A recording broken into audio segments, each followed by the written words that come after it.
see if that is working. Yep, it's working. Hello, Kate Paul.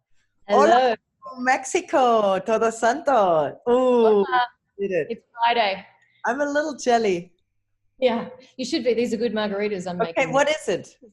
Let's So this is, just start right there.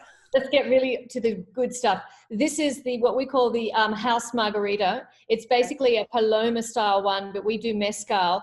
But this is my favorite thing. This is tortilla ash salt for the rim, and gives a really gorgeous smoky on smoky, but then you get all the freshness of the grapefruit, and the grapefruit and the limes are all grown locally.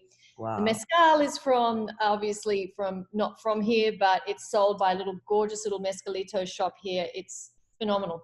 So when you say ash of the tortilla, is basically when you put a tortilla on the fire, that black stuff, that kind of like you just scrape it off and pulverize it. Yeah. Look at you, you're so creative. And there we get to the point, like, because I was thinking, how am I going to introduce you? Because usually we never did any introductions, or I didn't do any introductions in my podcast. Right. And then people said, we want to know a little bit. So, ta-da-da-da, drum roll, this is Kate Paul, but who are you? You know, I met you, I remember, so for me, the first definition of you was you're a chef. That's You correct. were a roadie chef, a rock and roll on the road chef. And that I thought was like the coolest thing ever. How would you define yourself? What are you now? You know, I think I'm a food creative these days. Yeah.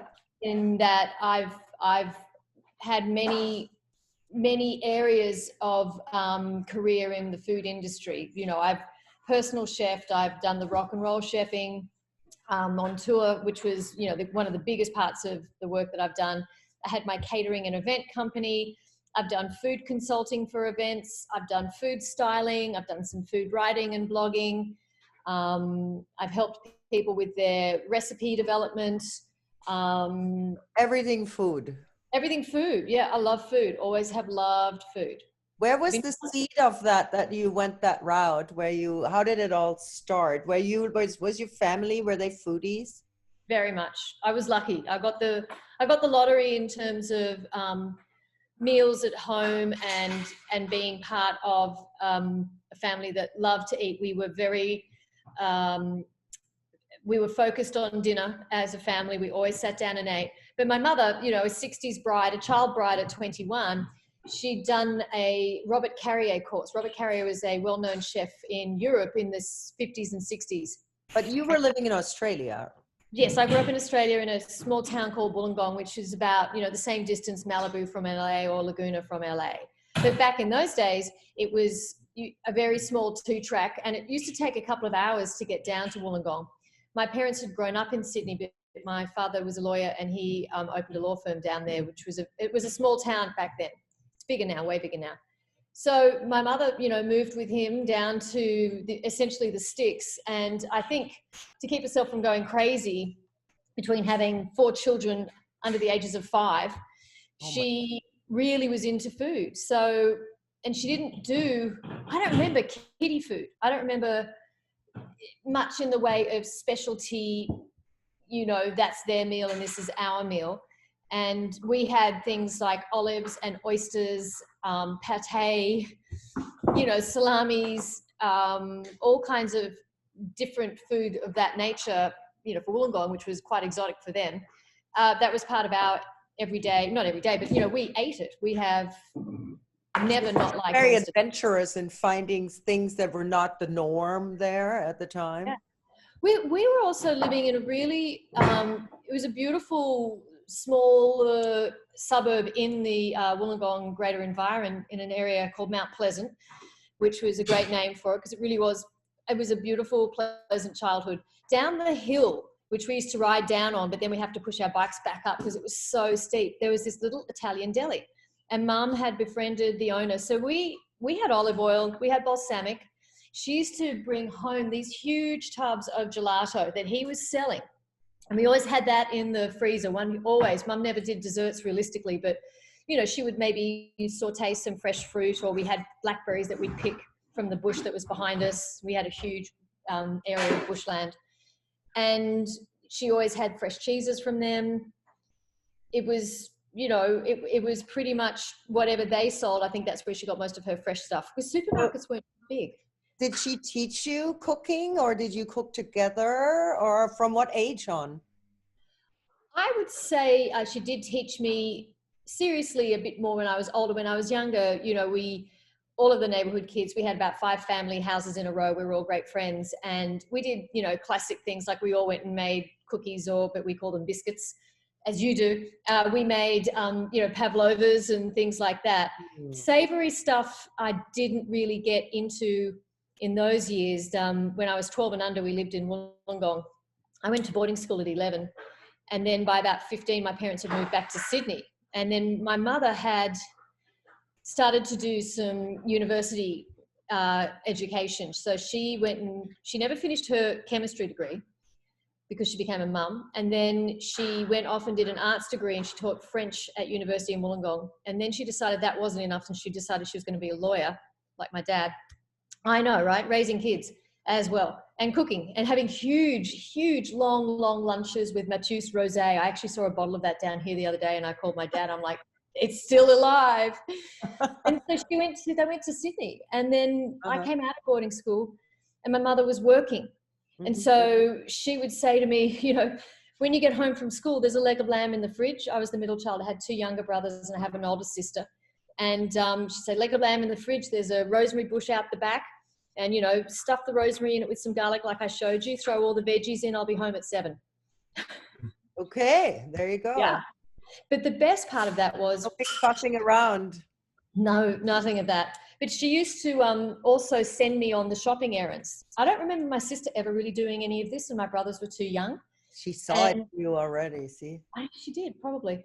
And I would go past, we lived in an area in Paddington, which was kind of like living in the Castro district in San Francisco, which was fantastic fun for me. As a teenage girl running around all the clubs in the 80s, it was amazing. And, but I would come home from school, and I'd walk up this street where there was this incredible butcher shop, old school, still had the shavings on the floor, and it was Victor Churchill's butcher. And he knew me, he knew my mother, and Mum would say, go pick up the veal. Now remember, the veal's got to be really, really white, can't be pink. And I'd have to inspect the veal, yeah, because, you know, it's milk fed, still meant to be milk fed. It's quite cruel when you think about it, but very delicious. And then I'd stop at another grocery store on the way and pick up the fresh vegetables.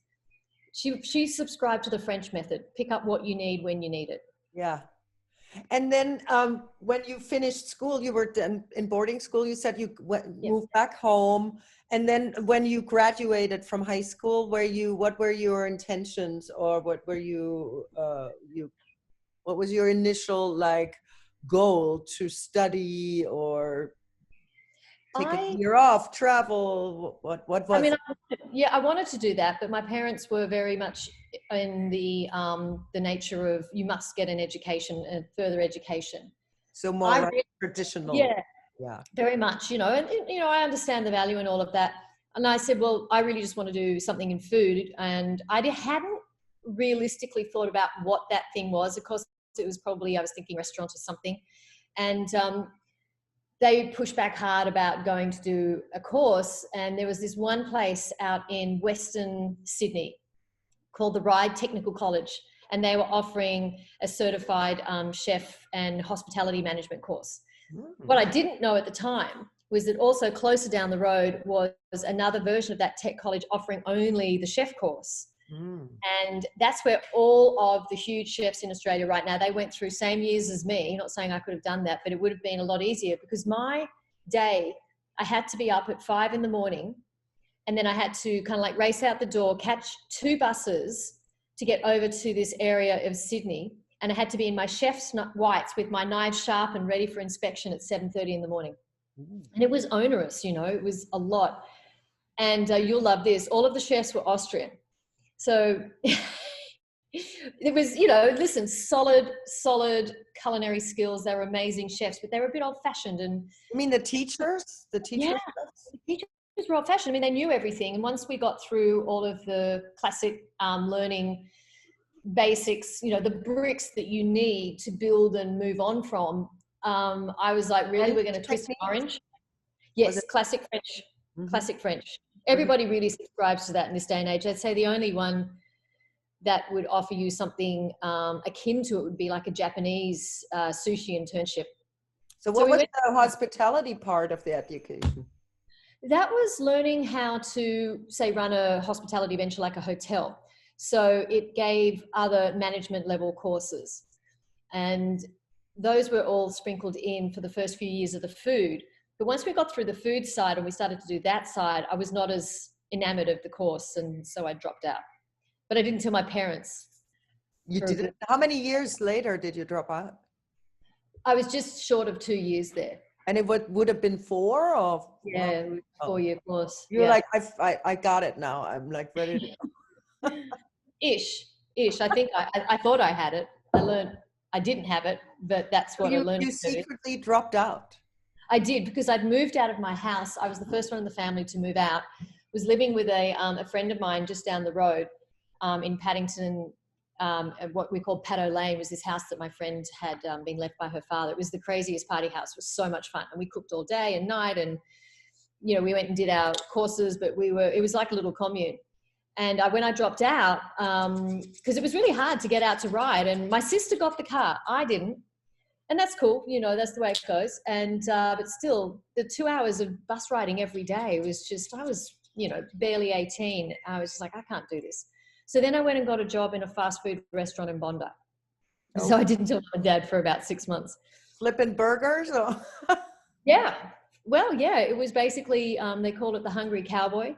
And we had these cowboy hats and everything. It was quite hysterical. All my friends used to come and visit me. I gave away far too many free hamburgers and games of Gallagher because I had the machine key to get all the cash out of the machine. It was fun. It was a good fun time.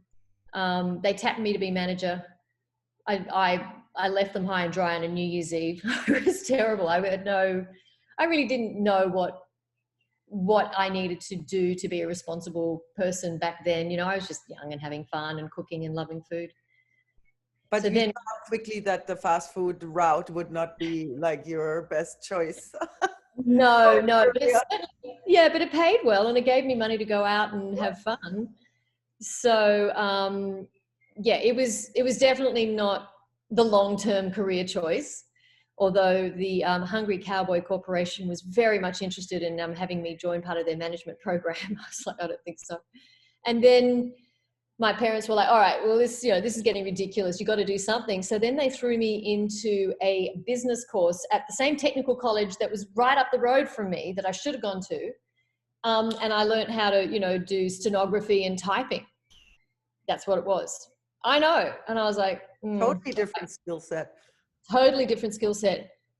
And then I kind of took a little mini break and I went and worked for this couple that ran a magazine publishing and jewelry importing business. And I worked for them and I did that for 2 years, helped them entertain and do things. But so then I was approaching 21, and as you know, 21's a big party deal. So mum and dad had thrown a big one for my sister that I'd actually cooked for. And my parents said, well, what do you want for your 21st? And, a ticket, or, want a ticket overseas, or do you want a party? And I said, well, everyone can come and buy me a drink at the bar at the airport. That's fine. And so I left at 21. 14th of July, we're just coming up. What was that first ticket to? Where was it to? So it was really interesting. We had family friends that were traveling over, and my parents I didn't even realize the backroom sweetheart deals that were going on. They were like, well, Kate can be the nanny and you get her a work visa in London, which actually worked out fine. And they were old family friends, and he was going over to be the foreign news editor of the London Times. So we went via Hong Kong. We had this fabulous culinary adventure in Hong Kong with them because they knew all of these places. What do you say? Did you travel with somebody else? I did. I traveled with this family to get over to Europe. Them. Okay. Yeah. And I was sort of like the, the au pair. Mm-hmm. For the first year I was over in Europe. And that worked out really well because they gave me a place to stay, and they made no demands on me. It was super casual. In London? In London. We were, and that because he was there with the Times, they put them up in Sloane Square for the first year. So it was pretty fabulous. Oh la la, I know. And how did you like it there? I mean, that was what, the 80s? It was a food desert in the 80s. Exactly. I remember that. Like You could, Australia was more sophisticated than. thank you for saying that. I think so. You couldn't get a cappuccino outside of Soho.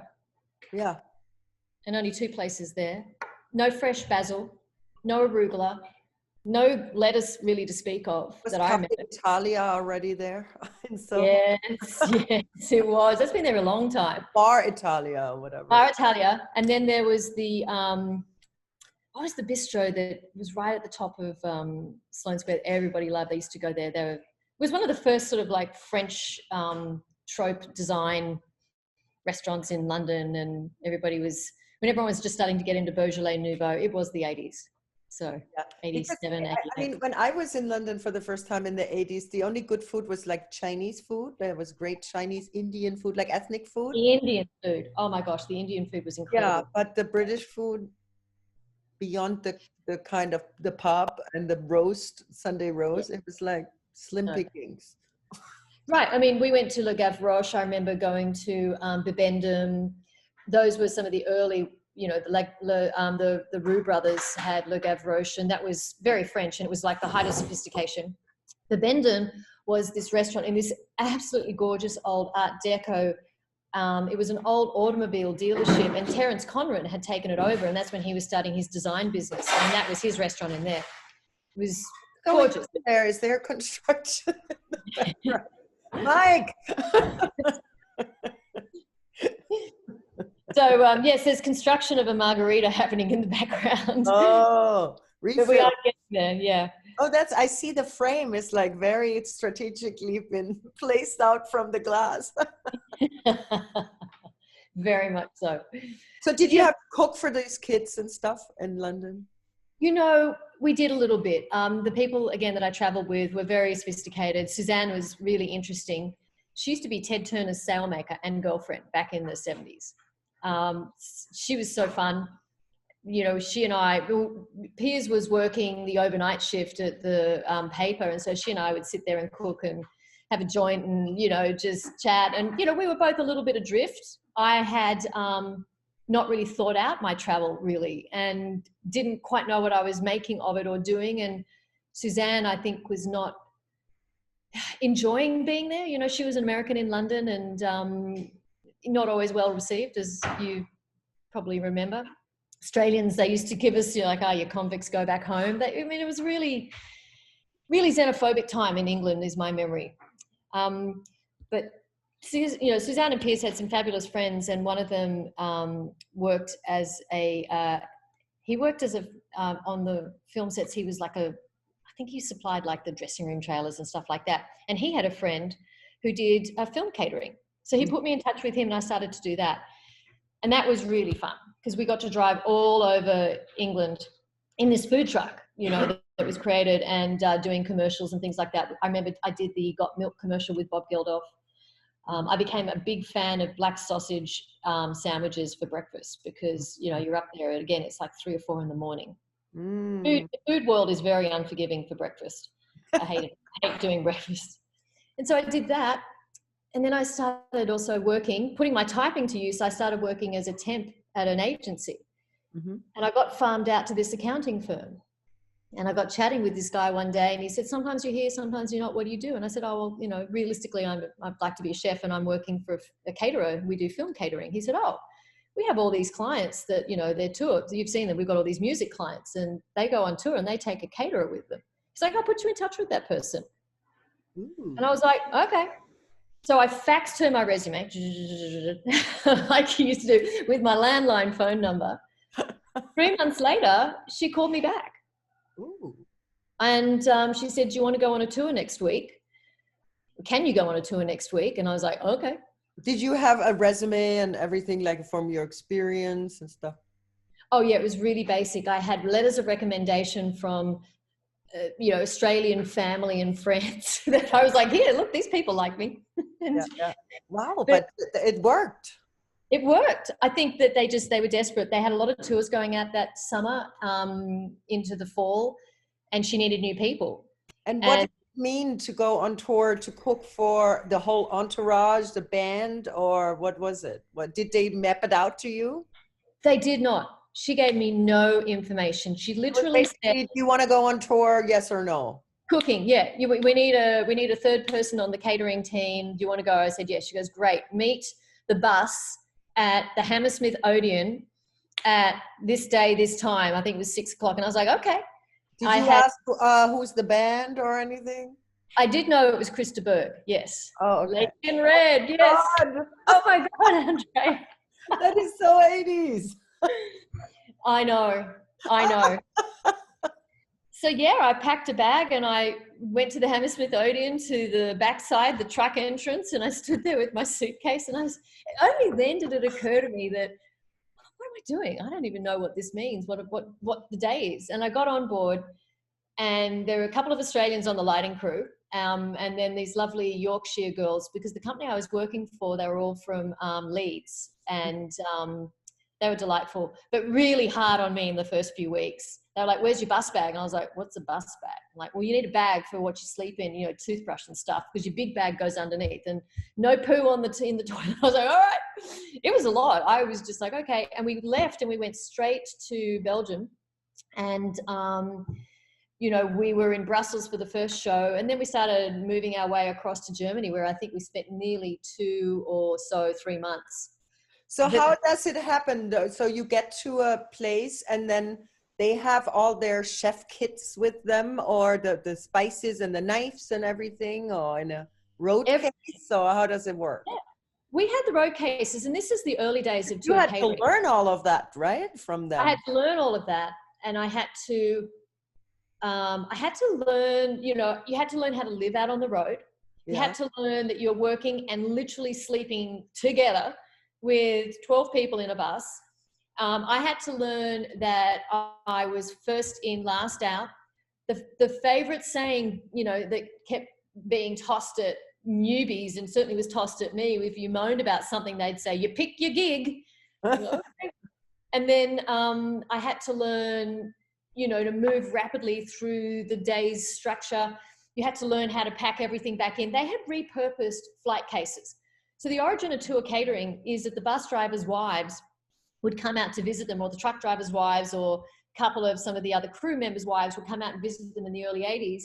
And they would say, oh, darling, bring the kettle with you, because, you know, we don't have any good catering in Europe. Sorry, don't mean to offend anybody. But back then it was not the way an Englishman liked his tea. And they, the wives would come out, and then some of them would stay a couple of, you know, weeks, and because they would be able to stay on the bus or in the truck. And then they'd be getting food together, and then suddenly they were buying breakfast, and suddenly they were frying eggs. And then before you know it, we've got tour catering. And they get the old lighting cases, and they'd put some drawers in, and you put all your platters and your pots and pans. And yes, you'd have a spice one, you'd have dry goods, you'd have your dressing room bits and pieces, you know, kettles and tablecloths and nice ambient stuff. What about like all the fresh ingredients? Like, let's say you come to a city you've never been to before, and you just have to figure it out without having like smartphones and God, Google, you know, back in the day. So oh my God, it would have been a totally different environment. I honestly don't think I would have learned as much. Mm-hmm. Just had to rely. So what would happen is we go to a town, the promoter, as you know, in Germany, Marcel, he would supply a series of people for the whole production. You know, the production office would get a local runner. We would get a runner. The crew would get local hands to help them load in, load out the equipment, set it up. So our runner was usually somebody that we knew. By this time, the company I worked for, whose name was Just Desserts, that was the first one I worked for, they had already established like a rhythm, and they already knew all of the venues, and they knew the promoter well. They built, yeah. Yeah, and they would say, you know, when they were coming in, they'd call ahead and they'd say, make sure that, you know, Tomas is available for us in Stuttgart. Because, you know, you learn quickly that certain countries adapted well and really understood what was needed. And, you know, Tomas in Stuttgart would turn up with a van. Whereas when you got to Fabrizio in Milan, he'd come at you with a Fiat. It's like, that's not going to be okay for shopping for 100 people. It's not going to work. So we had the runner. And the runner would take us to the local markets and help you shop and help you bring it back in. So we had teams. Ali was my lead. And then Joe Dennis, Ali Taylor and Joe Dennis, I'm still in touch with Ali. Joe sadly is no longer with us. She was a fun girl. And Ali would go out and shop, and Joe and I had to set up the kitchen, And then we had to get breakfast going super fast. And as soon as that stopped, Ali would have arrived back with the shopping for lunch. So then we turn into lunch. And this then is all at the venue? All at the venue. We would be in the loading docks. We would be. What is the kitchen? How do you get an oven or? We had them. We carried them with us. That's crazy. Yeah, it's crazy. And we had electrical distro boards. So depending on how far into the building we were, we had an electrical oven, but we also had some gas ones. But of course, you know, you can't put gas inside a building. So we would sometimes leave the gas stove out on the loading dock, and then we were deep inside the building and quite often using the sports, because there were quite often sports arenas. So we would use the sports dressing rooms, and we would have to use the bathrooms for our sanitation areas. And then we'd use the dressing rooms for our setup for feeding. It was, I can't tell you how many 5-quart pots I've washed in a hand sink. Not fun. Yeah, and you did that. So you got in at about 6 or 7, depending on how much to load in, how big the tour.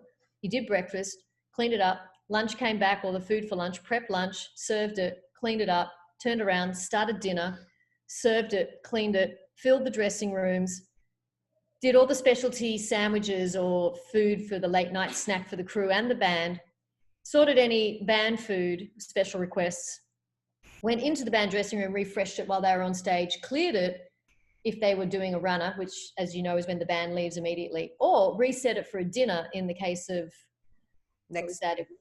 Yeah, I mean, God, I can't even remember the heavy metal band that I did that they would like to sit down and have a white linen seated dinner after their show. Meanwhile, the production manager would be calling for our cases. And it was definitely, it was hard. But that was Judas Priest. It was funny. They loved this really elegant dinner setup. So then if they say, hey, we need your cases, you go like, hey, talk to the boss. Like they want their freaking white linen dinner. So be it, right? Exactly. So it was so fun. And honestly, I don't remember the first 2 weeks out with Krista Berg, but we had just some of the legends of the touring industry. Front of house guy, Adrian, he had been Kate Bush's sound guy. Mm-hmm. I mean, everybody else had worked with Dire Straits. A lot of people were, working with Queen, the original lineup, some original Rolling Stones crew people. It was just, I would just sit there and listen to all the stories. It was fascinating. It was a light bulb moment. I was like, oh my God, I'm getting paid to travel and cook. This is awesome. Mm-hmm. It was awesome. And then, as the tour starts to come to an end, that's when they start to populate you where you're going to next. And, you speak to the person, the catering director or the owner, in this case, Debbie Bray. And she was like, all right, well, you can go here, you can do this. I think I'm going to put you on this tour. So you passed the test after Krista Berg.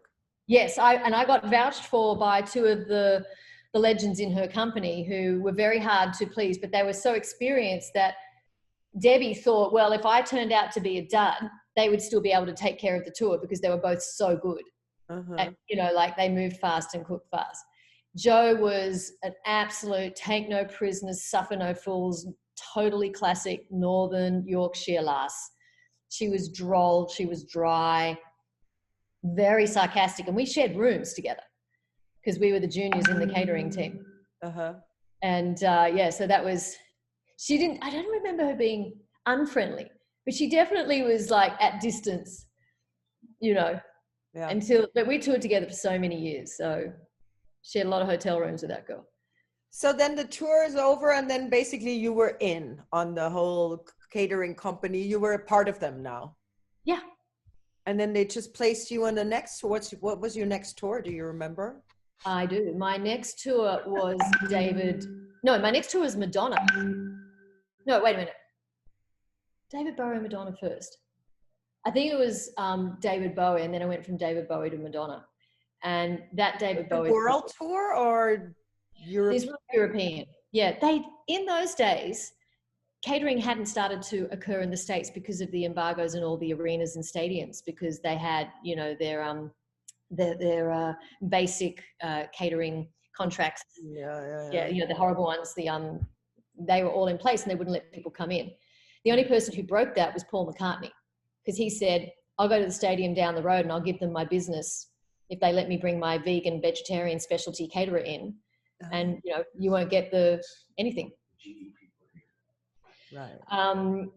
So it was definitely it was a great, I loved doing the European thing. It was, you know, Tuesday it was Paris, and Sunday it was Barcelona, and then Friday it was Prague.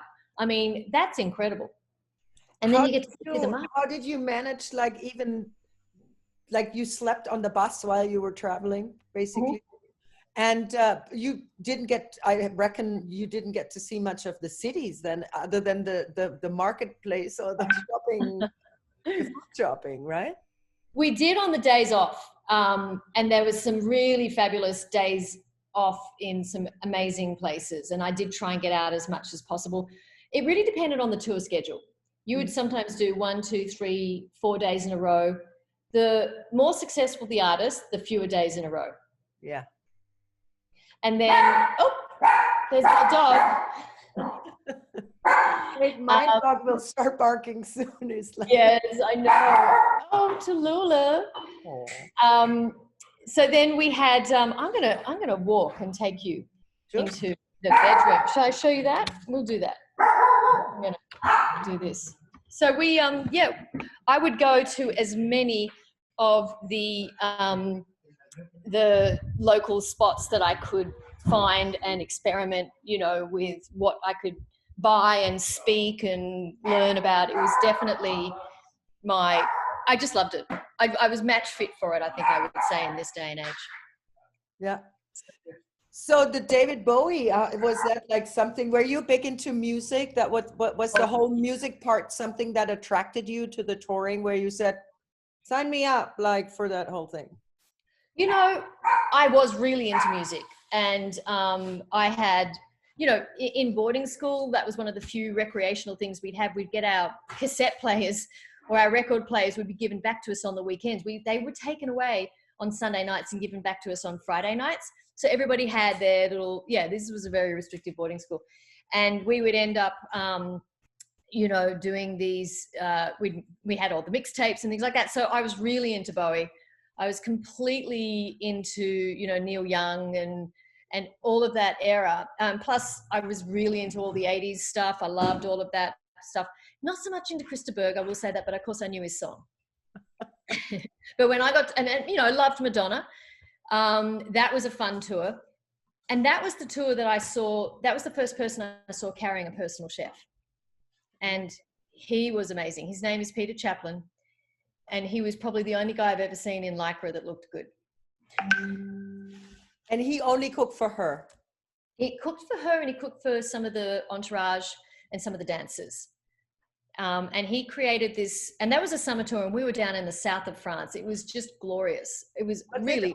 Was she already macrobiotic at the time? She was, and she was also still dating Warren Beatty at the time. So it was very interesting. I don't know. So he set up, and his company's name was Musical Knives. He was a very handsome man. Oh, that's lovely. Isn't it a good name? Yeah. And he was from New Zealand. And so he would get his own special area set up. And he also got, as part of his package, was one of us, the caterers, to come and help him. And we would do it in rotation, you know, just to help him in the dining room or help him with whatever was needed. So we used to call it therapy, because we'd walk in there and he'd give us a fun thing and a glass of wine, and you know, he'd say, hey, it's all done, don't worry about it. And people would trickle in and sit down, and we'd just sit and chat with them and get up and get them a drink or their meal or whatever. It was lovely. He was a fantastic chef, really great. You guys probably bonded because you were both from the other hemisphere. We did. I really liked him, and he showed me a lot of stuff. He was very generous. Were you interested when you found out there was this private chef situation too, that where you could say, ooh, I could do something like that as well? Second light bulb. Yeah, and he was, as I said, he was very generous. Yeah, and he's like, oh, well, you know, it just comes about because somebody, knew that I was doing this, and that person liked my food and they were connected to that person. Yeah, it's always like that. It's always about the people most of the time, or sometimes luck or good timing or whatever. Yeah. Very much. I also think you need to be the kind of person that can see an opportunity, or even if you don't realize it's an opportunity, you're just maybe dumb enough to just jump at it anyway, and it works out to be the opportunity. Yeah. I think I'm in that latter class. It was dumb luck, but I had certainly been given the perfect series of introductions that took me from the track catering in England through the friend of a family friend to the, typing, using that typing course my parents had forced on me, to the tour catering, to that. It's, I can see very clearly. The typing was a blessing in disguise. Absolutely.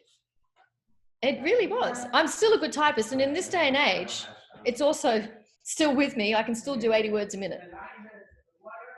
My 80 words a minute, there is sort of different levels of speeds for typing that, make you attractive to be a temporary secretary back in the day. So, yeah. So when you were on the Bowie tour and it was your turn, did he have a private chef too, or was it? He did not. No. He ate in catering. He was the loveliest man. So fun. And that was a great fun tour. I really enjoyed it. He was out fangirling when you first met him? I was completely fangirling.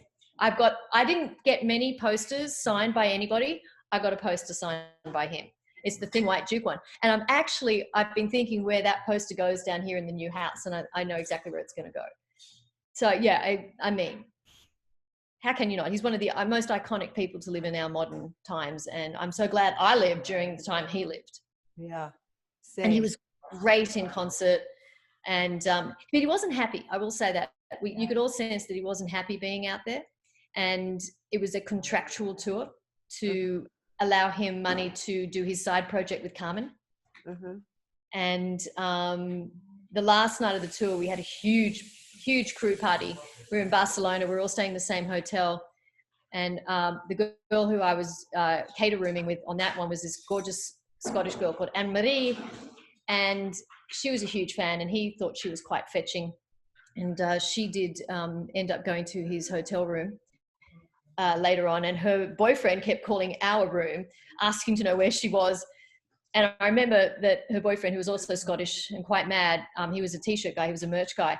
The one thing I did really remember about him, Alan, was that he had a David Bowie tattoo on his arm. So finally I just told him, I said, she's in David's room, just call there. And I was like, but you'll appreciate that, right? Right? Because you're such a fan.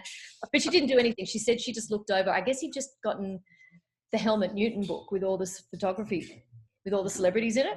And she said they just flicked through it, and he kind of mentioned who he had enjoyable times with, if you will, in that book. And they sat there for 3 hours just talking, which is, what a great experience. Amazing. Yeah. But yeah, he was, that was a fun tour. I went from that, and then I went to Madonna, and then I met Peter Chaplin. And I also met somebody that I ended up dating, as you do. It's a shallow dating pool out there. Wait, Peter Chaplin was the chef, the Madonna chef, the Kiwi. Yep. And did his tips and stuff help you to kind of get closer to your second light bulb, Oh, it did. He was really organized. He was a great chef, and he had the way he had things set up. He had his own personal road kit that basically he, at this stage, things had started to turn around for the music world, and touring was huge. And because he was with such a prominent artist, she had commissioned for him a custom road kit. So he had pull-out drawers with, shelving, and all these spices were there, and knife racks. And it was, I was looking at all that going, this is amazing. Into this. So, yeah, I really appreciated getting to meet him and understanding that for me, that's where I would prefer to go. And at this stage, I was also really starting to explore, what I like to do food-wise again. And I was definitely on the healthier side of things compared to a lot of the English chefs. Mm-hmm. I was definitely much more into Asian fusion stuff, and they didn't really have a lot of experience with Asian food. And I had that much more of a an idea about what he was doing. For them back then, vegetarianism was, a baked potato with cheese on top. That was it. Or baked beans. Unbelievable. Yeah, it was a different world. I mean, now you've got amazing chefs all over the world because of the explosion of social media and the understanding of food culture. Yeah. All of that. Yeah. And But then also have more variety of what artists want. And some of them are vegan. The other one is whatever, gluten-free or this and that, paleo and whatnot. I mean, I bet like there's a lot of requirements now that you could have a band with 4 people and one is this and the other one is that, no? Exactly.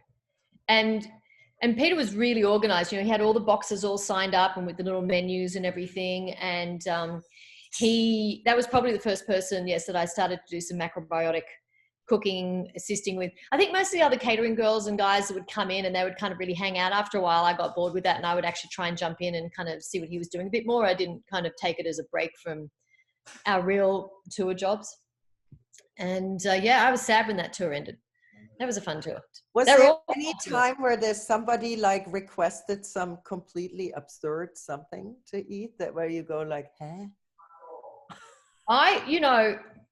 There was always something like that. There was, and that's been true even as I've gone into different areas of food, like catering generally, and social catering and corporate catering and stuff. People come on in those days. The crew didn't really get as much preferential treatment as they do now, and there would always be somebody who would complain. Like, you can never make everybody happy. Of course. And, so whatever you had, they didn't want it. So that was really what stands out for me. It was always like, well, why have we got roast chicken? I want roast beef. I'm like, it's roast chicken day. What can I tell you? Not roast beef day. But I want roast beef. Well, back to my first point. It's roast chicken day. But most of them were lovely. Usually when that sort of stuff was happening, it was they were having a bad day. Catering has always been a great place to kind of drop out the, just the whatever was happening. Yeah. Onto catering. Was the venting department. Yeah. With the venting department. But then at the same time, they could be really sweet. The truck drivers and the bus drivers, the bus drivers usually slept, during the days because they drove at night, would travel overnight. The truck drivers would sometimes get there a lot earlier and they'd get bored, they'd get up and they'd come and sit and help peel carrots or, do bits and pieces. They were lovely. We were very, very twinned with the truck drivers catering, and we always took care of them, made sure that they were safe, because that's a dangerous job, as was the bus drivers. We always made sure they had tons of food.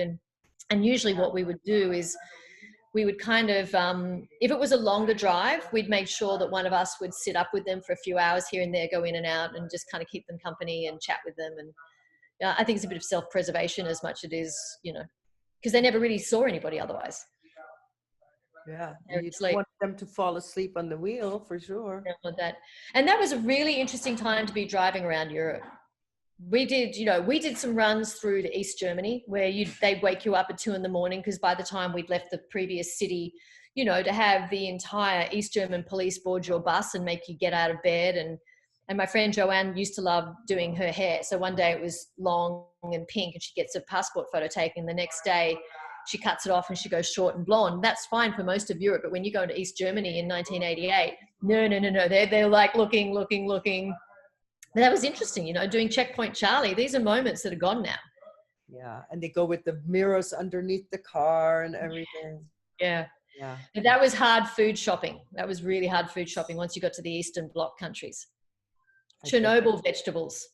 Oh my God. Never forget that, going into a local market and seeing these mushrooms that were just grotesque.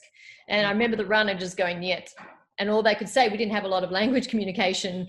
All they had to do was really drive, and I shopped and they were like, Chernobyl was the only word that I could really understand. I was like, all right, radiated vegetables, we won't be buying those. We're going to be eating canned baked beans. Yeah, challenging meal. And we would do that. We would actually advance it with production. We'd say, it was a really bad shop there today, really bad runner. Just want you to know that happened. Yeah. Yeah. So Yeah, but you're only human. I mean, how can you like manifest like a abundant, fabulous like array of vegetables in somewhere where it doesn't exist? I Impossible. know.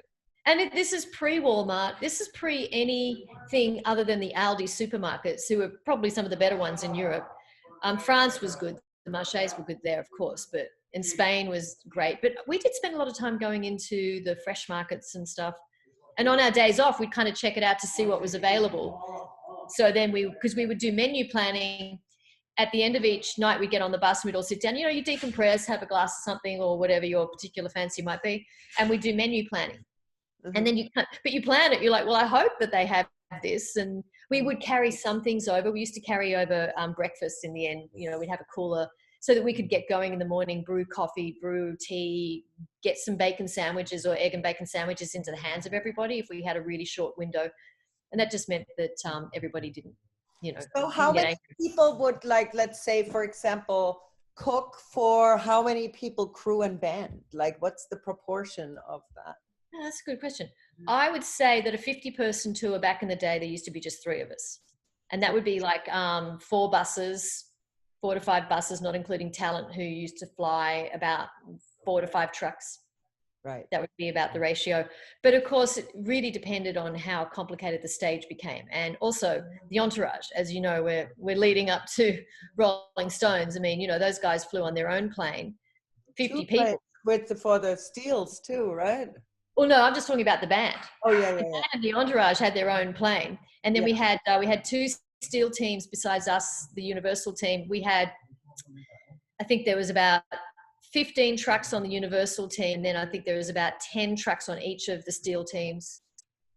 Probably as big as it gets in terms of production. Oh, is this a TV noise in the background here? No, yeah, the TV noise, yeah. In the way of Mexico, we've just installed the most beautiful kitchen, my absolute dream kitchen. And we've got this beautiful stove. And we've had trouble with the low flame. It just keeps clicking. So they were meant to come earlier today, but they've just turned up to fix it. Oh, that's what just happened. I see. That's what's just happened. Living in MX. I love it. Yeah, the stove. But yeah, so it's it was really. God, I met you. I think when I first met you was in the band guest lounge of the Stones. I do not recall what city, and Jay or Valerie or somebody introduced us, and I'm like, how is this possible? The variety of food that was served to the band and their guests before the show was like incredible. It was such a hard tour, that tour. I mean, this was just for the guests. Like, this was not even the essential cooking for the entourage and for the crew. No. It was the band. Yeah, I mean, each of the band had their own dinner that would get given to them, and they had their own little tiny minimal, hospitalities going on. Mm-hmm. For instance, there was always the shepherd's pie for Keith, plus the spare. We used to call it the spare. And there was always, so Keith and Ronnie always ate the same, and Mick always ate the fish, as did Charlie. So that Mick and Charlie were healthy, and Keith and Ronnie were comfort food to help cope, I would imagine, being out there. Yeah. But yeah, that was, it takes a village. It's the most incredible thing to see it all load in, go up, and then come back out. And, nowadays many people set up the time-lapse cameras. I have no idea how things would have been different if we'd had the cell phones and everything. It was hard. I neglected a lot of family relationships. I never got to go to a number of family events or other events, friends events, weddings and things, because back in the day you can say, I'm going to pop off for a few days now. You committed to the tour and you stayed on it. If you left, you'd probably be replaced. Yeah. And you probably wouldn't get work again easily unless they were really stuck. Yeah, they wanted you. Yeah, 100%. Mm-hmm. 100%. Yeah, I know. It was long. It was different days. Now there's a lot more understanding that you can't burn people out. It doesn't get anybody, the best. No. Makes it hard for them to give their best. But back then, we worked like 18, 19-hour days. you know. Was it still enjoyable to cook in in that stressful situation? You know, it Are you was. running on adrenaline, kind of? You definitely run on adrenaline. You know, the adrenaline of trying to shop quickly and get back to the venue so that you could get it unpacked and get it ready for the next meal kind of became the primary thing. But yeah, you know, I would always be so super happy when something that I'd done and people come and say, oh my God, that was delicious. You know, that's, you know, you get the rush, like, oh, that's why I do this. I really want to make people happy with food. So you would get that. And it's also important that you're in a good space when you cook it, because don't they say, whoever they are, that love is an ingredient as well? Absolutely. Or like your awareness and your calmness and all of that? I absolutely think it imbues in the food. I mean, think of that movie, Like Water for Chocolate, remember? That's every time what she cried. What I'm thinking about right now. Yeah. Yeah. Oh, absolutely. And, you know, you could be very tuned in. I will just tell you this. It's really hard to make an aioli when you're ovulating as women. And this was a known fact out on the tour. All the girls would be like, I can't make the Caesar dressing today. Really? Really. It's the weirdest. It's a little known quirk of the culinary world. Anyway, whatever. We used to say that it was. That's a good thing I don't have that problem anymore. I can make aioli every single day. Sorry, it might be TMI, but yeah, it was always no, break or something. Like the TMI. That's what I'm looking for. Oh gosh. Yeah. You know what's funny is I never signed an NDA with the Stones. Really? Nor with Bowie. Nor with Madonna. Not back in the day. Still not at all then. Yeah. I'm kidding. No. You know, yeah. There were other bands that you really want to say things about, but I don't believe it's the right thing to do.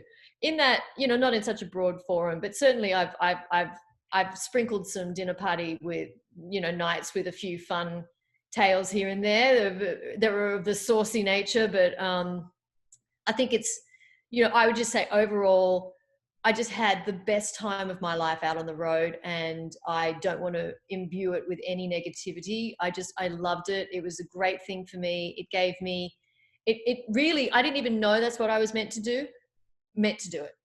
Absolutely. How many years total did you spend on the road cooking?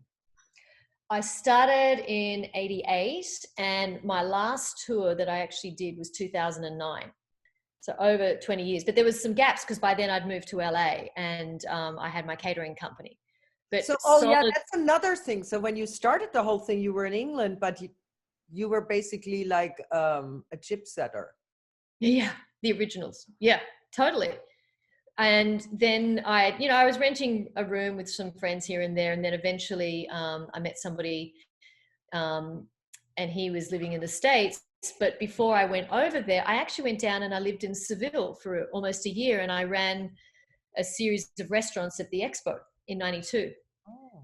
I know. So that was, I took a little bit of a break from the road, and I used to decompress. I would go traveling. I would go backpacking to India. I would do an entire journey through China or something, because I really wanted to recreate my autonomy.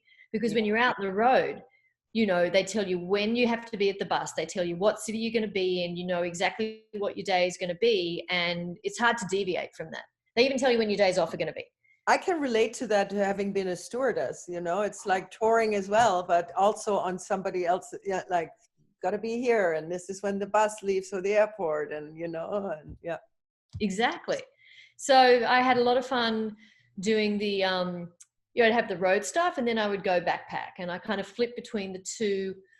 And backpacking gave me a greater exposure to, you know, all walks of life. I think it made me a much better person, made me much more open to people different from me and different cultures. And I learned more food ideas. I was just going to say, probably lots of inspiration. A lot of inspiration, especially India. India was my favorite place to go to. Of course, as anybody who's been to India would tell you, that Indian food in India is completely different to Raj Indian food in England. Like Chinese food in Europe or America, or not so much Australia, because we have a really strong Chinese community there, and maybe outside of San Francisco. It's different. Mm-hmm. So it was interesting to kind of see the original versions and how much they've changed. You know, food anthropology is a fascinating thing. And I've read tons of books about how food evolves, how we evolved to having the knife on the right-hand side of the plate, you know, when the fork came in, and what salt meant. And, you know, there's all of this food anthropology. If you read books and you kind of put it all together and you're traveling in the country, it was just such a great education. And meanwhile, my parents are like, what are you doing? So, like, what happened? They didn't approve, like, Not, really? no. Did they want to get you off the road, or? I don't, you know. I mean, you were an adult. I was an adult. And at the same time, you know, I have a lot of respect for my parents' opinion, and I wanted them to approve of what I was doing. It didn't mean I wasn't going to stop doing it, but I wanted them to approve it because I knew it was a really great career and I was earning a ton of money. I spent it just as quickly on my traveling trips. Plus but you know, bank the money because you're getting like per diems, and right? Right, exactly. So, you know, I do a 3-month tour and I go and backpack for 2 months. Yeah. You know, start again. So I wasn't good at saving in those days, but it certainly, that was great. And, you know, to be able to do that and to earn well. And there's always I remember one girl that we worked with, she would go to the hotel bar and she would buy drinks for people, you know. And I remember saying to her, no, that's the wrong way around. They buy drinks for us because we work so hard and we take care of them. It's one of the perks. She actually, because you used to get advances on your wages, you know, if you needed, actually, we didn't get per diem back in the day. Okay. Caterers didn't get it. No, that was only Americans. So that was one of the other inequities, you know, being the female team, that was very difficult. But I remember she actually subbed her entire wages for a short tour. Like basically she walked out owing the woman money because she spent it all. Yeah, there were people who did that kind of stuff. Was broken doves. Wanted to be liked, to buy everybody drinks, like, here, take my drink. Yeah, I don't know. It's a funny thing. Yeah. That's, you know, we used to call it the land of misfit toys because there definitely were some characters, and as I say, you know, you're living with people, and it's not unlike going into the army. You have incredibly rapid relationship development, you know, not always, you know, dating relationships, and saying you really become close and tight with people. Yeah, it's like a family on the road. It's the same when you shoot a movie or when it's airline, when you are a crew on a circulation. It's like you have to function together, and the team spirit and the teamwork kind of creates the whole vibe. All of that. And that is one of the greater joys of it.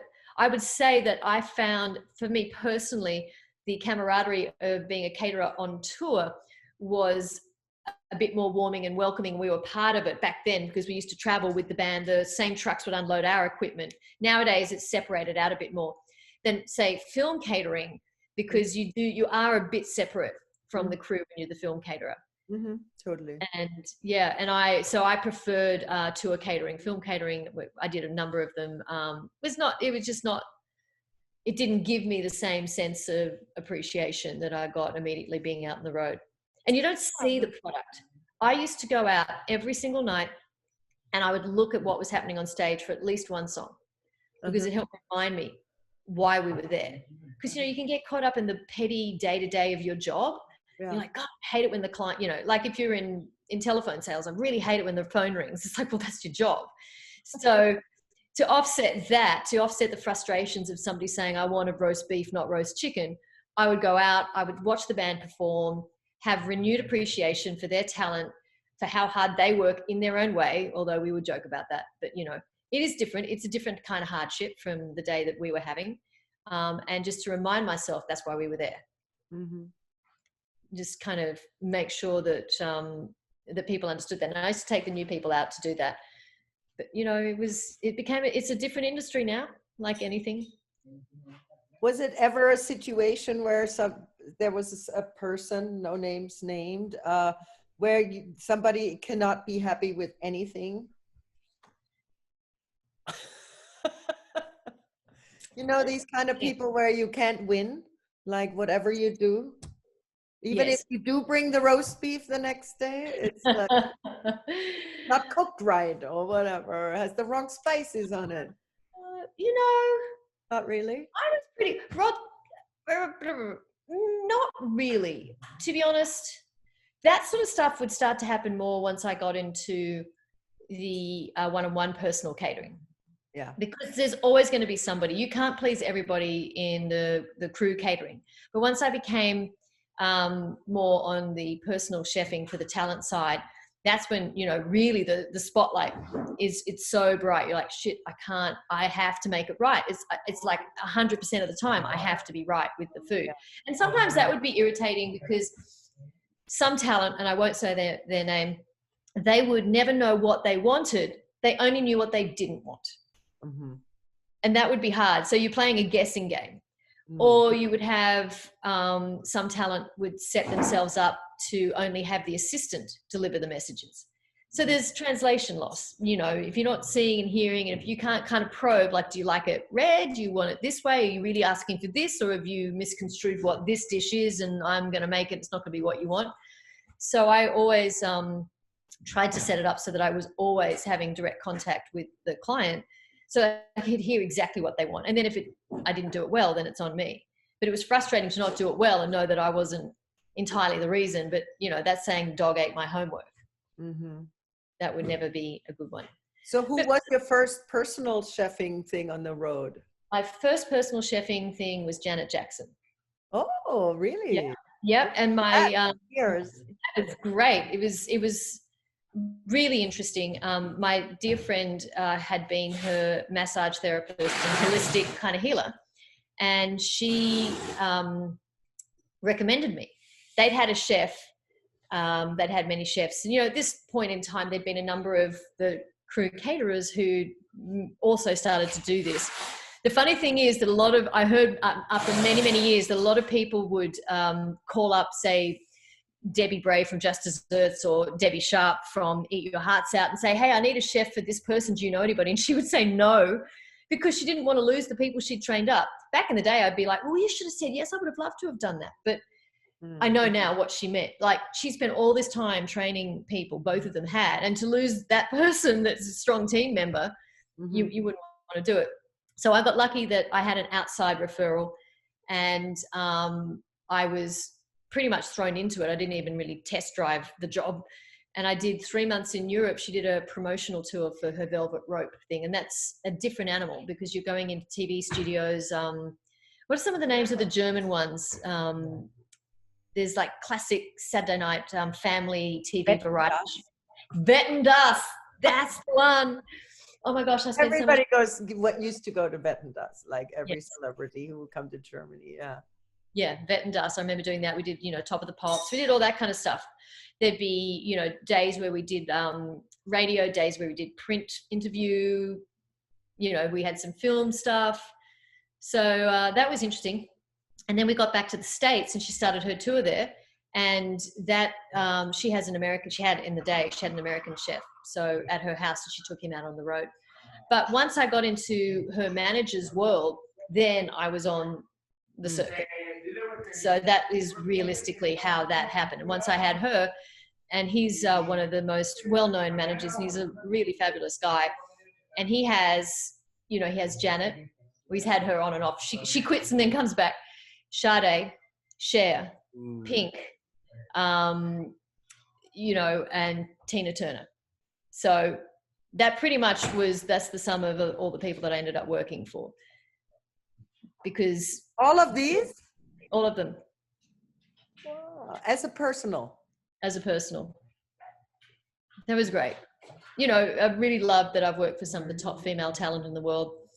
And then, you know, at the time I'd moved to Chicago, and I was based out of there, and we used to do in between tours. I ran the local crew catering for the venues in Chicago, all of them, you know, the United Center, the Rosemont, Aragon, all of those places. And that was great fun. But if somebody came in and they were like a junior, we call them a junior band, especially if they were, you know, female and they were really difficult, I'd be like, you know, I wish you would meet somebody like Tina who could just say to you, you don't need to be like that. Because she, of course, is just the most dreamy person. Just, you know, her whole philosophy on life, what she's been through, where she is now, is just, you know, incredibly inspiring.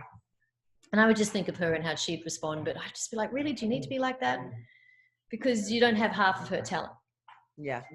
But that's what I often find it's that way, when you meet really incredible artists, like they're most of the time really, really wonderful people. That's why they are where they are.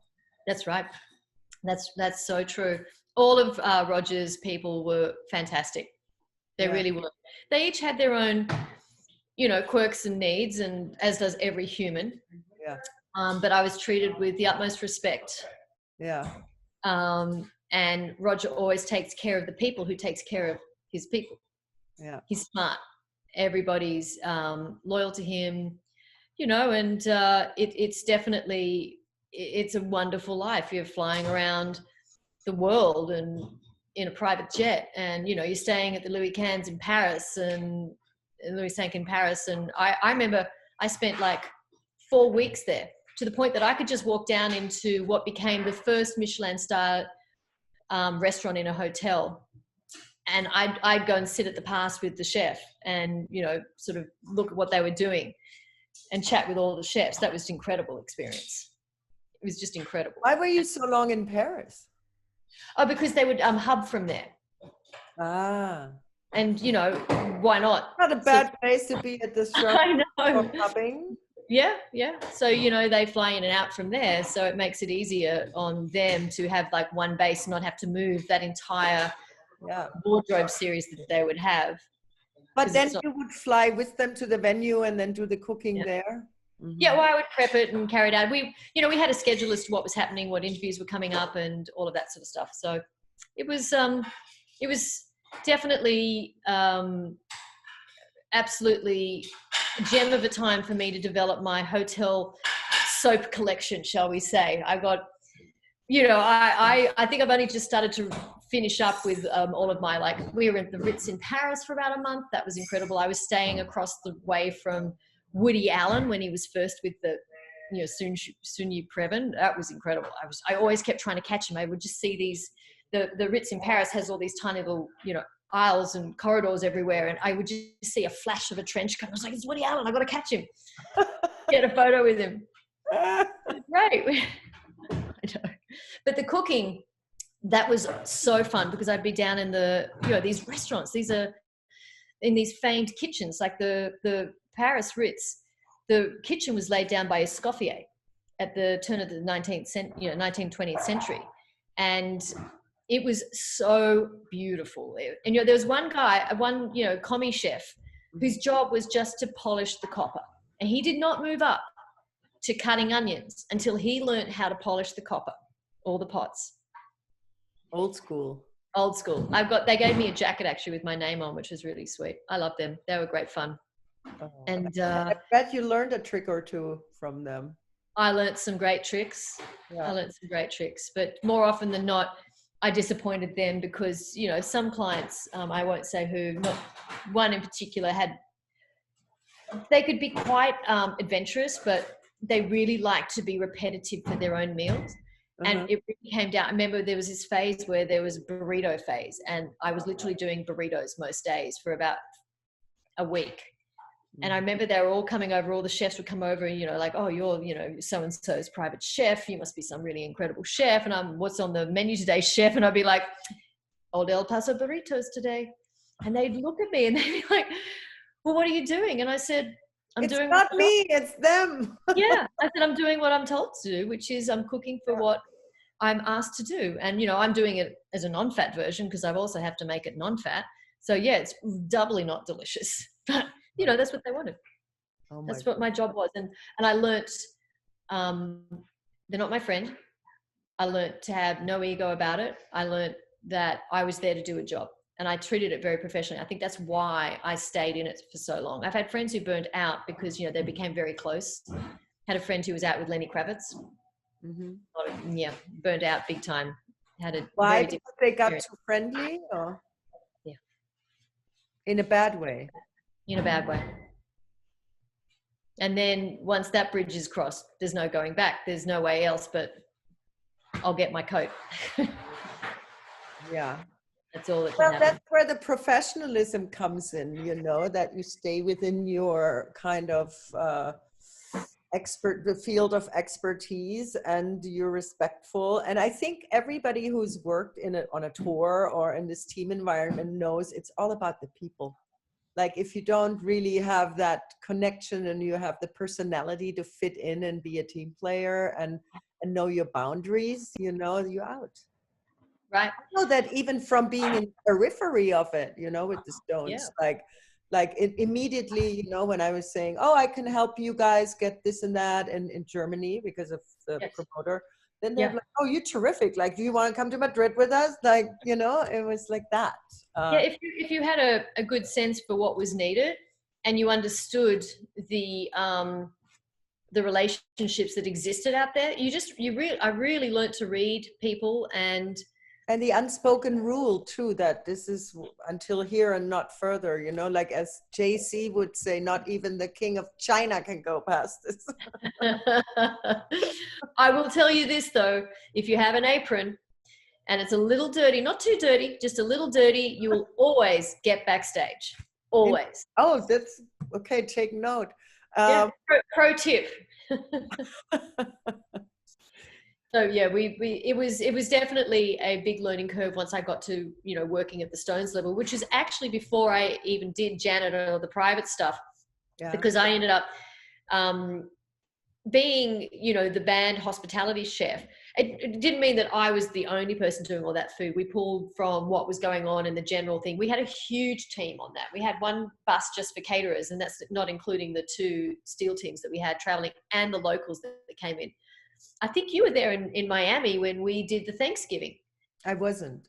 You were there?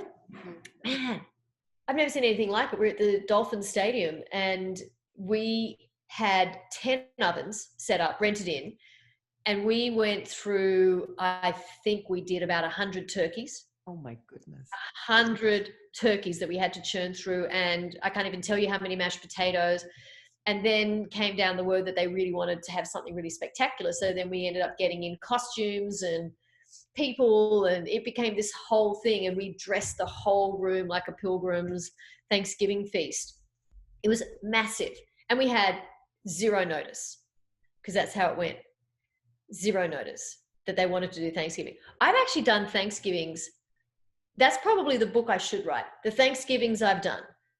I have done 2 Thanksgivings for the Rolling Stones, and they were, huge.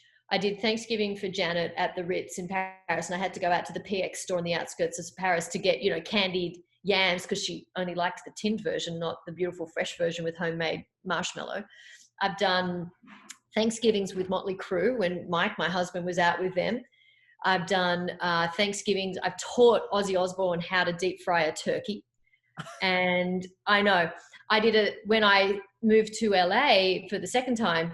I ended up working for a caterer as a freelance chef as I was just sort of getting back off the road. And I ended up doing Thanksgiving for Daryl Hannah with her sister, who's married to, God, his name's just gone straight from my head. Lou Adler. Yes, Lou Adler, who was there with his ex-wife, Britt Eklund, and 3 of his 7 sons. And that was my, it was like, I've had crazy Thanksgivings. There's your book. There's my book. Yep. Wow. So what made you kind of like get out of the touring? Did you get tired of the road, or were like, I didn't really. Your peak, or? I did not get tired of the road. In fact, I had FOMO. I just felt that I'd pretty much done what could be done on the road. Uh-huh. How many times can you put the Rolling Stones or Tina or Janet on your resume? Right. How many times can you miss a family event? More important. So I got older and I realized that it was definitely time to take a new direction. I didn't plan to do the catering company. So it was realistically just, we moved out to Australia. I was going to work on the Olympics out there. And then I get the call from Roger saying that he wants me to go and work for Tina in 2000. And that was a fork in the road.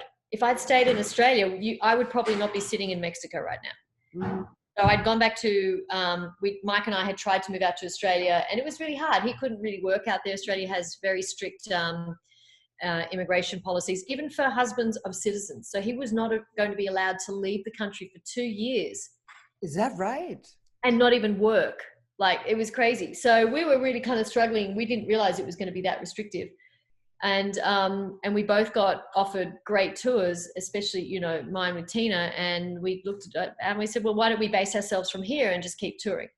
So we tried that for a little bit. And that's when I did another Janet tour, and I came into LA, and he was still on a tour. And that's when I started doing some local work just to keep busy. And then I got offered the opportunity to open up a catering company in a kitchen that was in existence in the El Rey Theatre. Remember the El Rey? So because my background, I did all the music catering for them back there, which was fantastic. And I also got the opportunity to start doing more social catering and corporate stuff. And it just took off. I did not plan it. So we ended up staying there. So it organically happened pretty much. Yeah, absolutely. Didn't plan it. You know, of course, I had a corporate structure that I needed to handle all my touring income. So I used that structure to become the catering company. And that structure was already called Food Inc. And Tina was then your last tour? Tina was not, but she was meant to be. It was her retirement tour and it was my retirement tour, but she did not retire. And then Roger called me up again. I find it very hard to say no to him. And he offered me Sade. He didn't offer, he said, I'd like you to do Sade. No, sorry, it was Pink first. He's so clever. He rang up. I had my catering company was in full swing. It was 2009. And of course we were just heading into the recession. And he rang up, he said, I'm looking for a chef to take care of Alicia out in Australia for 5 months. Do you know anybody? You know, he would always call me up looking for people. And I'd be like, oh, most of my friends who are personal chefs are like established in LA and they're working for like billionaires. They're just not likely to up and run that, even as fun as it is. I know they have that. And I had FOMO. You ask about, did I want to go off the road? I love the road. I didn't want to, but I just knew it was time for a change. And I still had FOMO. So if I got asked for something, I'd be like, oh, I really want to do it. So when he said, you know, oh, well, see if you can find somebody. And I said, okay, I'll look into it, Roger. And I said, if I can't find anybody, I'll do it. And he was like, oh, really? And then I knew that's exactly what he wanted me to do. So yeah, but you know, technology was great then. I had my cell phone. I was able to Skype with everybody. And I had an office manager and I had an executive chef running my catering company. And you're Australian, so the tour was perfect to be in Australia. She has a big fan base in Australia, huh? She was huge. She did. It was such a phenomenal tour for so many reasons, and it was memorable because I got to be back home with my family, and my mother was very sick and ultimately passed while I was out there because of the opportunity that came up. Like the universe just gifted to me. I could not have afforded to have been out there in 2009 with my responsibilities business-wise, with all the employees I had to support and the shrinking economy. So see, instinctively, you've always made the right choice, kind of, too. Again, dumb luck maybe, but yeah, opportunity is definitely luck and vision. And also, I think the courage to kind of jump out of the comfort zone and go there and see what it brings, you know? Absolutely. It is that. And, it took a lot for me to buck the trend in my family. I'm the only one who never really completed any kind of university course because I didn't get my certificate because I dropped out. And, every single person in my family has at least 2 or 3 degrees each. Masters and PhDs in law and art and everything. But you have the master in fun. I have the master in fun. I like that. PhD in fun. I'm going to use that. But my parents finally settled down when I came out to Australia with the Rolling Stones, and they had front row tickets with them and 2 of their friends. Because Cheryl was great. Yeah, because nobody could get tickets, but I was always able to get tickets because I took care of the right people. Yeah. Everyone's like, how are you getting all your friends in? I was just like, just be nice to people. Like, don't yell at them. Yeah. To all the caterers who were tired. I was like, just be nice to them. So Cheryl was great. And I said, my parents want to go and I'd love it if they and 2 friends could go. And she's like, no problem. And gave me amazing seats. Amazing seats. So my parents were finally like, I get it now. Shelley? It was Shelley, and it was also Cheryl who used to also oversee and make sure I got that. Oh, those were the good days. So fun. Yeah. And then we reconnected after all those years. And I just think about all those near misses. You were in London in the 80s when I was there. Think about all the times you were probably backstage at a show that I was on in Europe before we actually met. Right. I know, right? What was your first tour with the Stones? It was the 93, 94 Voodoo Lounge. Voodoo Lounge. Because I had Daryl on my podcast. I saw it. And we were wondering where we first met, but I think it was in Amsterdam at that club gig at that Paradiso thing. Oh, that was a fun one. Yeah. So, you know, you were there, but we didn't know each other yet. I know. But then I remember with the Tina tour, you told me I mean, just, I know the story already, but the listener doesn't. It was so interesting how you were hired, and, you know, that she had a chef and you discovered MSG in the thing. Yeah. Well, that's where I think my specialty for Roger lay. All of his talent would be living their lives, and they would find somebody that they really enjoyed having prepare their food, and inevitably the tour time would come up and they would try and bring that person out on tour. And I can imagine that Roger would be like, oh, they're not experienced, but, you know, he'd be like, okay, and whatever you want. So Tina had a lovely guy. He was a Thai guy, and she lives in Zurich, and he worked at the local Thai restaurant. She loved it. And he would come to the house and prep meals for her. She loved it. So she said, let's bring him out on the road. And so they did. And he wasn't coping. He was not used to it. He'd not traveled outside of Thailand. Like, he'd gone from Thailand to Zurich. That was it. And he wasn't coping with, you know, from the hotel to the plane, to the venue, to the post venue. Where are we now? What are we doing? So it was already unraveling. But then Tina also became slightly unwell. And it was discovered that she had hypertension, and there was a problem. So her blood pressure was up, and that's huge for, you know, a woman who has to perform every night and also travel. The stresses on her body were huge. So Roger was immediately very concerned, and that's when he reached out to me. So I got there and inherited a flight case with various foodstuffs in them. I got given a list of the food that she liked. High on the list of food was pad thai and stir fries and things. Second favorite were the Italian dishes. And I remember making it. We had a great interview. You know, I actually didn't get interviewed. I got flown in. I had the job. I went and met her. You know, basically Roger said, Kate's coming in. She's going to do it. She's done, you know, tons of people for me, and she knows the road. So she'll be able to cope with all the changes. And we did that interview, and it was fun. And I was, you know, that was just like, I was very starstruck. She's really charismatic. And then I had to go cook the food. So I went downstairs and I cooked her first meal. I just was like, I'm going to be safe. She loves pad thai. I'll do a pad thai. And she was like, Kate, this is lovely. It's missing something. I was like, oh gosh, I'm sorry. I mean, she gave me her own version of the recipe. I followed the recipe. It's pretty simple. It's vegetables, noodles, ginger, garlic, chilies, lime juice, peanuts, a bit of soy, you know, the Thai soy sauce. And I did it again, another dish, and she was like, this is great too, but there's just something missing. And then by the time I'd kind of been there for a few days, and then I did some Italian things, and she was loving that. And so then I got into the flight case to tidy it and sort it for myself. I found a whole drawer with these big, I'm not kidding you, they were £1 each, white packets, and they were MSG. And that's what this guy was doing. He was adding the MSG to her food to give her that extra flavor, which it is. Now, all vegetables, you know, everything has natural umami, which is MSG. Oh. And he was just, you know, punching it up a bit. So she got really addicted to that salt level. And also, I think the taste buds kind of get they get screwed up. And if you eat normal food, you can't even taste it because they're desensitized, right? Right. And so she had salt issues, you know, so that's when I got Malden sea salt. And I used to just finish her dishes with a tad of Malden sea salt, and that figured it out. But I remember, because I was just like, what is going on? I remember going into a room, and I did it for her. She's like, oh my gosh, Kate, you know, I love it, but it's just not quite right. And I was like, this is why it's not right, Tina. MSG. And she was like, oh, and I was like, yes, you can't have this anymore. You can't have it. Sorry, you're going to have to get used to the taste of that, because that's how it's meant to taste. Explain to her like that it is really like for the hypertension and all of that. When I told Roger, his face just drained of color, because, you know, you can't have your superstar.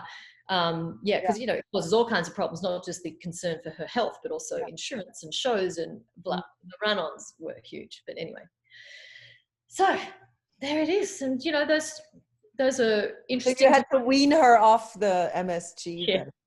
I did. And then she was fine. She actually was, she was a very simple, plain eater. She loved everything. Very amenable to all sorts of stuff. One of my favorite times that we had together, we went to her place in Zurich because she got me taking over the quick change when Rhonda, her long-term assistant, ended up with carpal tunnel and she couldn't do the buttons. And she already had Giraffe, who was her massage valet guy who ran, packed and unpacked all her bags. And he did it with Rhonda. And Rhonda had been with her 40 plus years. So it was a big change for her not to be on the tour. And she said to Roger, well, let's get Kate on. And Roger came, Roger's like, well, anyway, Kate, here's what we're going to do. You're going to go and do the quick change. I was like, well, Roger, I've never done wardrobe. He's like, oh, well, you'll be fine. You'll be fine. You're going to go to Zurich and spend time with, Tina there and you're going to learn it all there. So I spent a month in Zurich with her, learning how to do it, getting out of the shoe. She taught me how to slash shoes. Like she was getting out new Louboutins and she'd get her scissors out. She'd go, got to do this so you don't slip on the stage. Yep. So quick change meaning like when she's within the show, like she goes behind and you change it and she comes back out. That's right. Yeah, all of that. It was fun. But it was not my job. And I said, well, something's got to give because I can't be doing all the wardrobe stuff because that's the time I normally prep the post-show stuff and prepare for travel to the next city and all of that. So just be prepared that some things may not be at the level they were before. If you want me to do this, I'm happy to do this. You could have called me. I could have called you. Yeah. We could have been road buddies. Me, the quick change person, and you. I know. But it was so fun. I really learned a lot. It was totally great. So fun. That woman just, never sound check, walk on stage, open her mouth and sing. Oh yeah. Yeah. And then come in. And it was like the first day I was so nervous, because we practiced all the changes and everything. And she'd be like, she gets very fussy. She's slapping her hands away. She's like, not like that, like this. And I was like, I'm sorry, I'm doing my best. But we got there in the end. So who was your last tour then? It was Sade. Sade. Yeah. Oh my God, good old Sade. Love her. Yeah, she was divine, adorable, just so sweet. Yeah. Yeah, really lovely woman. Really lovely. What does she like to eat? She eats everything. She's a good eater.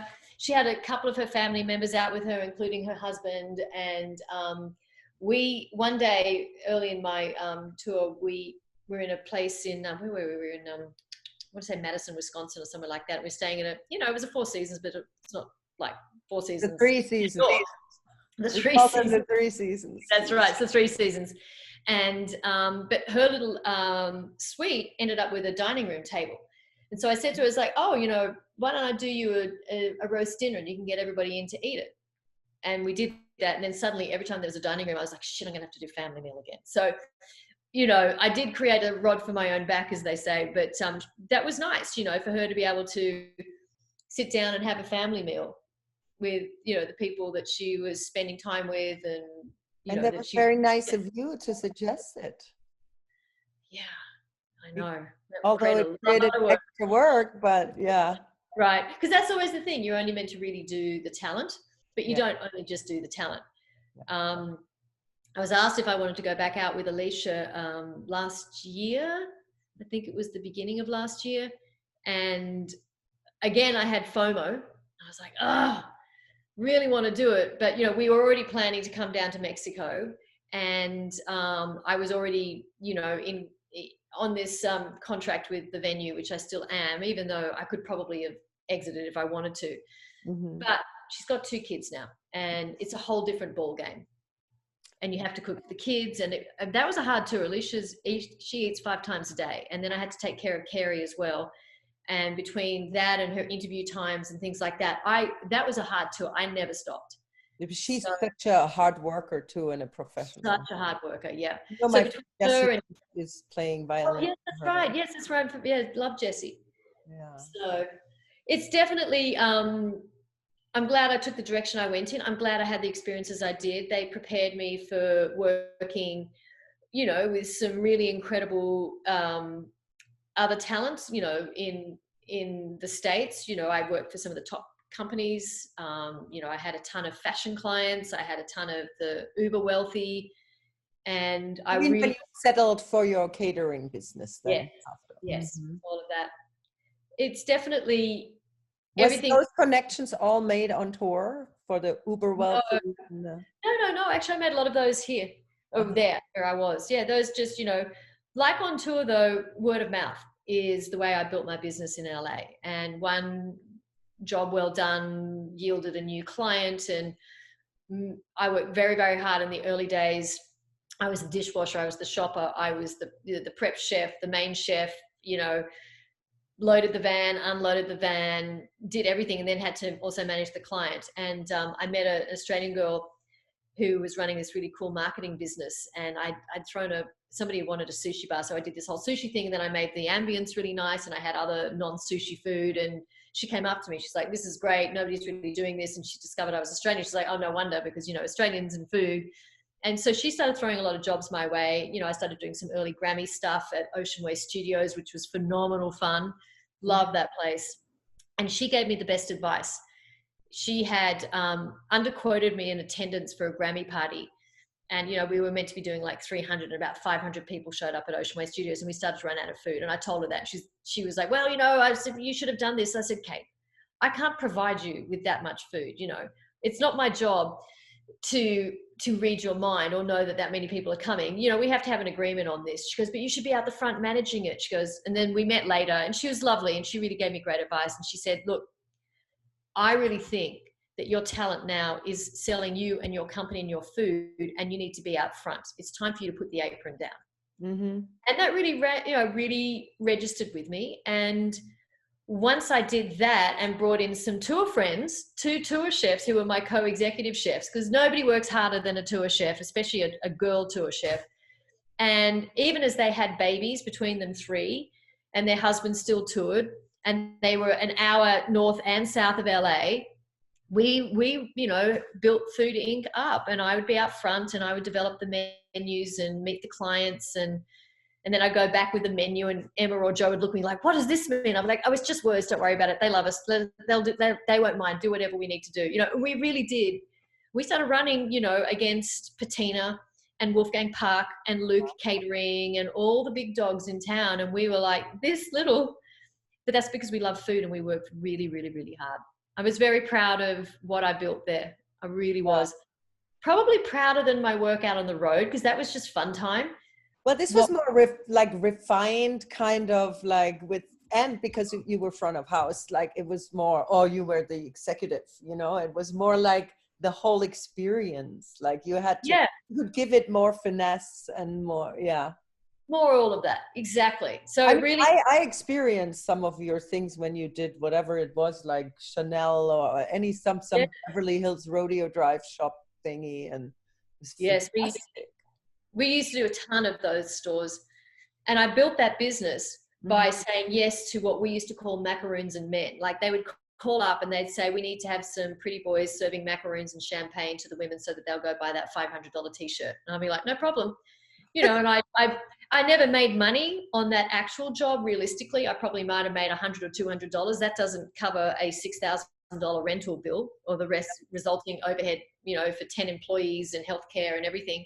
But I was always in pole position to quote the job, and they were loyal. They were loyal for many years. Yeah. All of those guys. It was so fun. It really was fun. I really loved the event world. It was a natural segue from creating the ambience of being backstage and taking care of people that way to doing it in LA, where there was so much excitement going on with food. And also I was finally able to try and replicate the same recipe, because the salad I made in Barcelona on Tuesday could not be replicated in Norway the following week, because you can't get the same ingredients. Yeah. So I realized that I was kind of spinning away from all of my basic building blocks.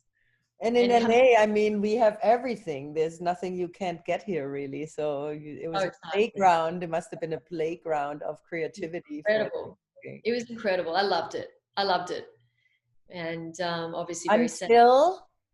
Well, it was time. Mike was ready to go, and he doesn't have to be based in LA. We're only 2 hours being down in Baja with just north of Cabo. He can get on the plane and tour, which he did earlier this year until of course COVID struck.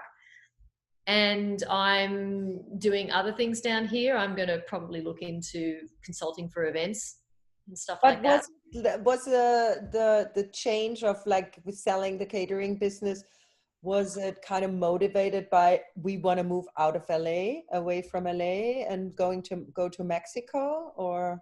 No, we sold the business first. I just knew.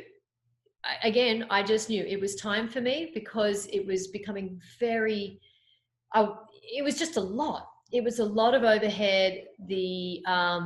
I could see the client landscape was changing. You know, like one of my biggest clients was Viacom. There was a big shake up there.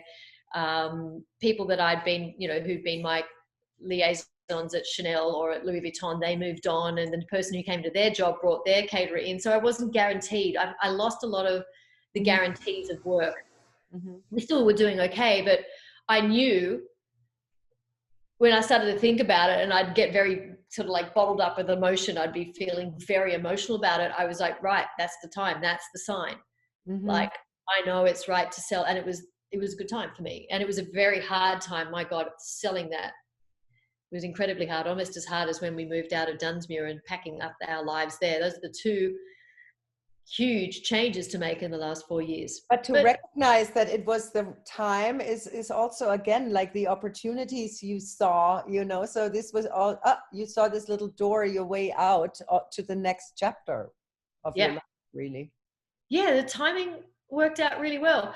I am just in the middle of sorting out tons of photos. I have 60,000 photos in my iPhoto, which really is making my whole Apple world just not function well. And so I've been going through it, and I could just dump the photos and get them off the phone. But I'm trying to make it sort through so that if I do want to do something later, I know where to find that photo.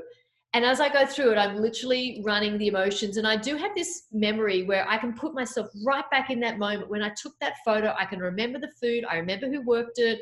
I remember the difficulties that came up from securing that plate or the load in or whatever went on that night. I literally can just reconstruct it by looking at the photos. So I've had a lot of, you know, memories. It's been great. I have FOMO on that. But I'm also very good at going, and as are you, you know, you've had many major points in your life where you were doing something, then you moved on. Yeah. Being able to do that, being able to embrace change, I think is the skill that realistically has got me through it. Touring was change, everyday change. The food was never the same. The city was So never you the have same. practice in change. We both, our lifestyles, we practice change. People who always do the same thing in and out, they have a hard time with change because they don't know how to do it. And I think change is the only inevitable thing in life, you know, that it occurs. And if you roll with it, then it makes things much easier. But it takes courage too, you know. It does take. That was the biggest moment was getting that handled. And there were lots of signs later that like maybe I should have held out for a couple more months because I won't go into all of that. But I was like, you know what? I've made my mind up. I'm going to do it. And I pushed through all of that. And if you don't seek change, when it does find you, you know, some people don't cope with that well. So I prefer to be in control of the change. Mm-hmm. But the irony is now that I'm here, I could eat agadashi tofu with sauteed spinach and a brown rice with ponzu every other night for dinner. I'm going so simple with my food, and then in between al pastor tacos. I was just going to say the other day is taco Yeah. Tuesday, taco Thursday, taco Saturday. We're actually quite, we're rule breakers, and we've had Taco Tuesday on a Wednesday. And, you know, in this day and age, every day is Saturday, or as I heard recently, a new name, which I love, Blur's Day. It's Blur's Day today. Right now, with all this, like everybody working remotely from home is like, what day is it? Like, what month is it? Like, I know. We call it everyday Saturday. So the decision to move down to Mexico was like selling the catering business and then see what kind of presents itself in the new thing, or did you have a little bit of an idea? No, we didn't make the decision to move until last year. We talked about where do we go. We talked about buying down here to have a place down here. I wanted to maintain both cities, but given that it had been my choice to stay in LA, and I ended up with the catering company that kept us there for 18 years, I compromised. I almost stumble over that word. I compromised, and I let, and Mike wanted to move, and I thought, all right, I have sold the business.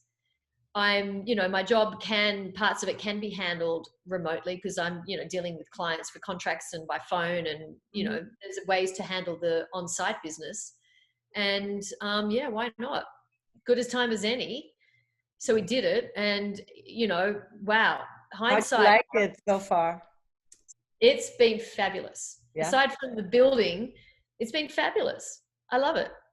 And there's a nice little expat community down there too, right? Great one. Yeah, we've met so many great people. I've already been working with a Meals on Wheels style program, helping to. Of course you are. Get things out. I actually have to run because I'm going up the road to meet with our friends Noelle and Ross, who you would love. Noelle used to be a stylist in LA. She moved down here. I know her. Noelle Chancy. Yes. Yes. Long curly, dark hair. Yes. I know. I knew you would know her. We know so many people like that. So she's living with Ross, her partner, and they've got this fabulous beachside property. She's built this incredible kitchen on the beach, and we're going to go walk the farm because he grows organics for Whole Foods and things like that. He's a big farmer down here, but they've got a great little personal plot. So we're going to go walk the farm and go pick some salad, and there's other people coming over for dinner. So amazing. That's what I'm say doing. Hi to her. I don't know if she remembers me, but I think she will. I'll tell her. I'm sure she will. Oh my God. I talked to somebody the other day who I told, like, my friend Kate lives in Todos, and she's like, oh my God, I have to introduce her. She has also a few friends, and I said, I'm sure she knows them already. I'd still love to meet. It's always great to meet new people. And we're starting to open up Monday. Everything's sort of opening again. Okay. Concerns and things like that. Mike and I have been circumspect. We do the masks outside, but we've had secret underground. We had friends that, we were in close contact with before, and we sort of had little, bits and pieces with them. And for me, I've been doing the meals thing for 6 weeks now. So, I've been going out every day doing that. So you were preparing and cooking meals and for underprivileged people or for elderly people who couldn't cook for themselves, who had they're disabled or they're blind or they just don't have the money to buy the food or they don't have a kitchen to cook in, really some of the poorest of the poor. And it was a friend of mine who runs a catering company down here, and she decided to do it, and she sent an email out, and I just responded to her. I said, well, if you need help, this is my skill set. So I'm not doing so much of the cooking. She's got some of her chefs are in there helping. I felt that my skills were better suited to supporting her, creating logistics and operations, and making sure that she was scaled up the right way and that the food was being pushed out the right window. I did a flyer that I circulated on the news feed. We've got a Facebook news feed, and in our WhatsApp feeds for all the various colonias. To drive donations and just help with all of that. Nice, so nice. So you have a lot of good produce there, huh? Oh, it's divine. Although corn, Mike is struggling with the corn because it's mostly feed corn. A lot of horses, we're in horse country. But Noelle has just picked a ton of their private plot of corn for Mike. So that's what we're going for. Grilled corn on the beach. Oh, I know who it was who has friends in Todos. It was my friend Tova. I was just up in Paso Robles. Oh, wow. Where my friend runs this bitching 70s. Oh, yeah. And her friend Russell bought a 80 acres apple farm. So she showed me the property, and we drove through it with this little vehicle and picked the peaches from the tree, it was so good. It's gorgeous. Well, there's a couple of those sorts of places down here too. So when you come down, we'll have to do the wandering around. I can't wait for everything to be safe. I wouldn't want to go on a plane right now, to be honest with you. But let's see what happens. And Roland, private plane. Exactly. So where are these people? Yeah. But I don't want to hold you any longer. Have a great time down by this sounds amazing. I wish I could come with you. I wish you could too. Yeah. I'll send you a photo. It's Margarita o'clock almost. So it is. Well, this was enjoyable. I really hope that, people like what they hear, and maybe the takeaway is, as you say, just don't be afraid to jump in and just do it. Yeah, and you know, there's no plan sometimes to kind of, sometimes I find like that your destiny in life finds you, you know? Yeah, it's true. That's a nice way to end it. Yeah. All right, my darling All girl. right. Mwah. So good Your talking first to you. Zoom. You You too. The so much first Zoom for your podcast. time. Bye. Bye. Adios. Adiós. Hasta luego. Muchísimas gracias. Besos. Abrazos. Ciao.